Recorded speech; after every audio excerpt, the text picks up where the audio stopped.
आज हम पढ़ने वाले हैं शुड हैव। शुड हैव का प्रयोग हम मॉडल के रूप में करते हैं और शुड हैव का प्रयोग तब करते हैं जब हमें बताना है कि कोई कार्य करना चाहिए था, तब वहां पर हम शुड हैव का प्रयोग करते हैं। शुड हैव का प्रयोग कुछ ट्रांसलेशन के माध्यम से करते हैं और इसको करने के कुछ बेसिक रूल हैं। तो आइए उस रूल के माध्यम से इस ट्रांसलेशन को करते हैं। तो देखते हैं। सबसे पहले स्ट्रक्चर इसका अफर्मेटिव है, नेगेटिव है और इंट्रोगेटिव है। अफर्मेटिव क्या कहता है? सबसे पहले सब्जेक्ट का प्रयोग करेंगे, उसके बाद शुड हैव का, उसके बाद वर्ब की थर्ड फॉर्म। ध्यान देना, इसमें वर्ब की थर्ड फॉर्म का प्रयोग हो रहा है। वर्ब की थर्ड फॉर्म, उसके बाद ऑब्जेक्ट का प्रयोग करेंगे। नेगेटिव में शुड और हैव के बीच में नॉट लग जाएगा। नॉट कहां पर लगेगा? शुड और हैव के बीच में नॉट का प्रयोग होगा और वर्ब की थर्ड फॉर्म यहां पर भी प्रयोग होगी। उसके बाद ऑब्जेक्ट। इंट्रोगेटिव में क्या होगा? शुड को सब्जेक्ट से पहले रख दिया जाएगा। अगर क्वेश्चन वर्ड है तो उस क्वेश्चन वर्ड को उससे पहले रख दिया जाएगा। उसके बाद शुड का प्रयोग, उसके बाद सब्जेक्ट, सब्जेक्ट के बाद हैव का प्रयोग, सब्जेक्ट के बाद ही हैव का प्रयोग होगा। उसके बाद वर्ब की थर्ड फॉर्म का प्रयोग होगा, उसके बाद ऑब्जेक्ट का प्रयोग होना है। चलिए देखते हैं कि ट्रांसलेशन कैसे है। कि हमें खाना खाना चाहिए था, हमें बताया जा रहा है या फिर सलाह दी जा रही है कि हमें खाना खाना चाहिए था। तो हम क्या करेंगे यहाँ पर? तो सबसे पहले हम लिखेंगे सब्जेक्ट। सब्जेक्ट क्या है? हमें। और हमें की अंग्रेजी होती है वी, और वी के बाद हम प्रयोग करेंगे शुड हैव। शुड हैव और शुड हैव के बाद वर्ब। वर्ब क्या है? वर्ब हमारा है खाना। खाना को होता है ईट और ईट की थर्ड फॉर्म होती है ईटेन। Eaten food. चलिए अगला देख लेते हैं। आपको वहां अंग्रेजी बोलना चाहिए था। ये सलाह दी जा रही है ना कि आपको वहां अंग्रेजी बोलना चाहिए था। तो सबसे पहले आपकी की अंग्रेजी होती है यू, और यू के बाद प्रयोग करेंगे शुड हैव। शुड हैव के बाद हम वर्ब। वर्ब क्या है? स्पीक। स्पीक की अंग्रेजी होती है स्पोकन। Spoken English. इंग्लिश कहां पर? वहां। वहां की अंग्रेजी होती है देयर।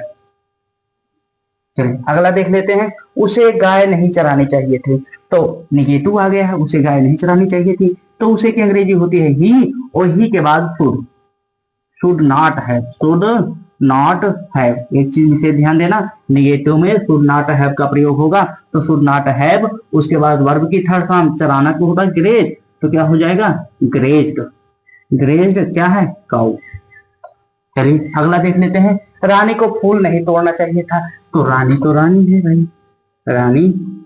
और रानी को क्या नहीं करना चाहिए था? फूल नहीं तोड़ना चाहिए था।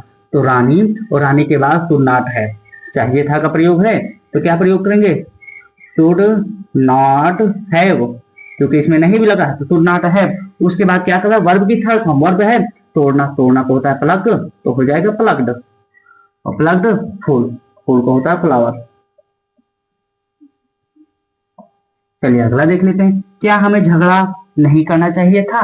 ये तो इंट्रोगेटिव है और पूछा जा रहा है प्रश्न। इसका आंसर हमें यस या नो में दिया जा सकता है इसका आंसर, इसलिए हम यहाँ पर प्रयोग करेंगे शुड से। तो सबसे पहले आ जाएगा शुड, और शुड के बाद हम प्रयोग करने वाले सब्जेक्ट। सब्जेक्ट है वी, और वी के बाद हैव का प्रयोग करने वाले हैं। हैव के बाद हम क्या लिखने वाले हैं? वर्ब। वर्ब क्या है यहाँ पर? Should have. हैव, और हैव के बाद है वर्ब। वर्ब क्या है? झगड़ा करना। तो झगड़ा करना को होता है, एक मिनट रुकिए। सबसे पहले हम शुड का प्रयोग करेंगे। शुड के बाद वी, वी के बाद हम नॉट का प्रयोग करेंगे। नॉट के बाद हैव, और हैव के बाद हम झगड़ा करना की अंग्रेजी क्या लिखने वाले हैं?